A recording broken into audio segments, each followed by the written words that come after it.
नारायण। ज्ञानगंज रहस्य।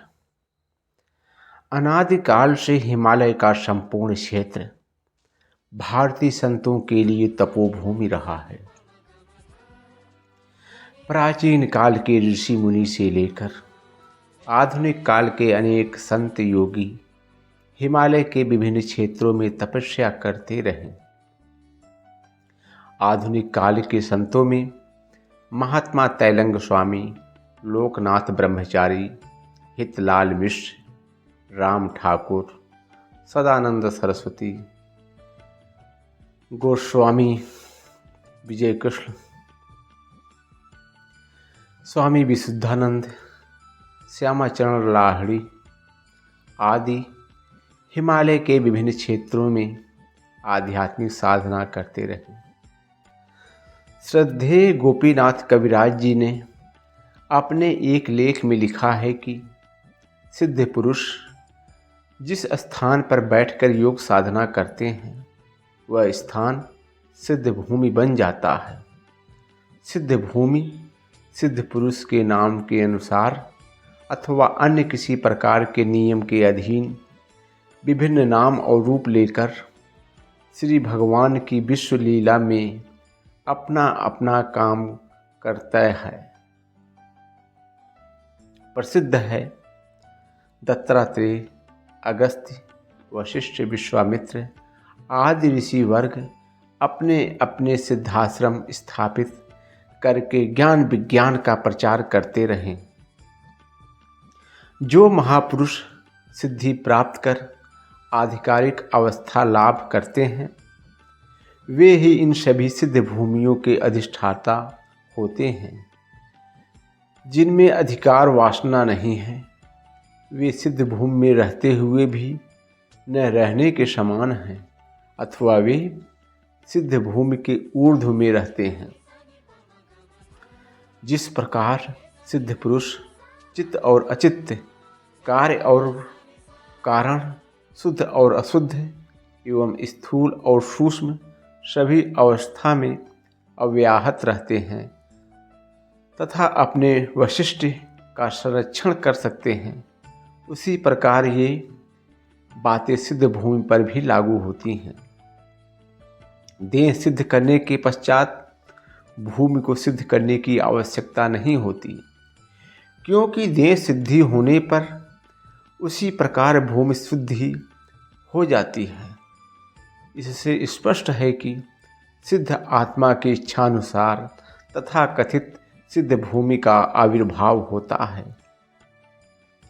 कविराज जी के कथानुसार न केवल हिमालय में बल्कि भारत के अनेक प्रांतों में ऐसे सिद्ध भूमियां हैं जहां साधक योग साधना करते रहे। हिमालय में सिद्ध भूमियों की संख्या अधिक अवश्य है। इसी हिमालय में तिब्बत नामक एक रहस्यमय प्रदेश है।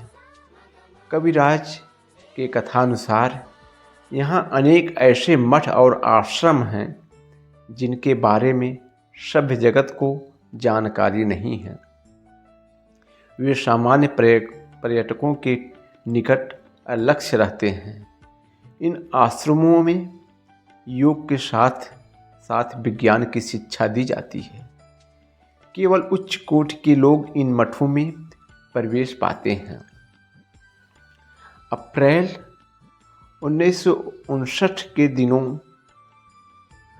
परम पावन दलाई लामा जब तिब्बत से पलायन कर भारत आ रहे थे, उन दिनों इन पंक्तियों के लेखक कविराज जी इसी विषय पर चर्चा करते रहे।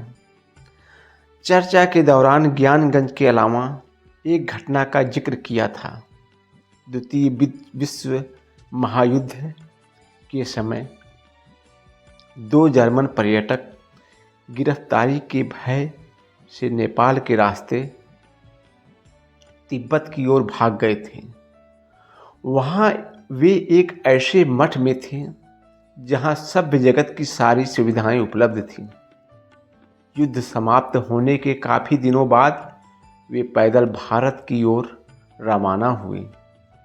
मार्ग भूलकर वर्मा जा पहुंचे। इनकी राम कहानी सुनकर लोग चकित रह गए।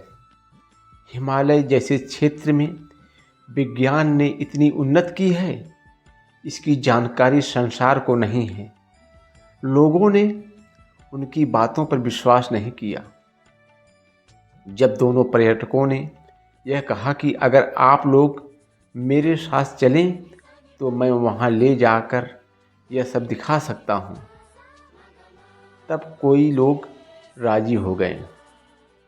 दोनों जर्मन ठीक उसी स्थान पर आए जहाँ वे कई वर्षों तक थे, लेकिन उन्हें यह देखकर आश्चर्य हुआ कि मठ वहाँ नहीं है। वही पर्वत शिखर है, वही वृक्ष समूह है जहाँ वे बैठकर घंटों बातें करते रहे। वही झरना है जहाँ वे स्नान करते थे, पर वह विशाल मठ नहीं है जहाँ वे सभ्य जगत की सारी सुविधाओं का भोग करते रहे। काफ़ी दिनों बाद इस घटना का विवरण मैंने किसी पत्र या पत्रिका में पढ़ा था। कर्नल आलकट के साथ भी इसी प्रकार की एक घटना बम्बई में हुई थी, जिसका जिक्र उन्होंने अपनी पुस्तक ओल्ड डायरी लेवर्स में किया है। कर्नल आलकट थियोसॉफिस्ट संस्था के संस्थापिका मादाम ब्लावाट्स्की के साथ एक फिटन पर घूमने निकले। अचानक एक स्थान पर मादाम ब्लावाट्स्की ने गाड़ी रोकने की आज्ञा दी। कर्नल से उन्होंने कहा, आप गाड़ी पर इंतज़ार करें, मैं मठ से तुरंत आ रही हूँ। आलकट ने देखा, सामने एक बड़ा मठ है। मादाम ब्लावाट्स्की मठ के फाटक के रास्ते से भीतर चली गई। थोड़ी देर बाद मालाएं लेकर बाहर निकली। एक माला उन्होंने कर्नल को दी। दूसरे दिन आलकट घूमने के लिए अकेले निकल पड़े। कुछ दूर आने के बाद उन्होंने देखा कि कल का फिटन वाला कोचनवाल चला आ रहा है। उससे आलकट ने कहा, कल हमें जहाँ ले गए थे, क्या वहाँ चल सकते हो? गाड़ीवान राजी हो गया। निश्चित स्थान पर आकर आलकट ने देखा, वहाँ मठ नहीं था। सामने एक बाग है जहाँ दो माली घास खोद रहे थे। पास जाकर उन्होंने प्रश्न किया। भाषा न समझ पाने के कारण मालियों ने कोई जवाब नहीं दिया। वापस लौटकर उन्होंने गाड़ीवान से पूछा कि क्या कल तुम यहीं हमें लाए थे? आखिर वह मठ कहाँ गायब हो गया? गाड़ीवान ने कहा, यहाँ मठ कहाँ था, मैं इधर अक्सर गाड़ी लेकर आता हूँ। सामने के बाग के अलावा यहाँ कुछ भी नहीं है, आपको भ्रम हो गया है। शेष अगले भाग में।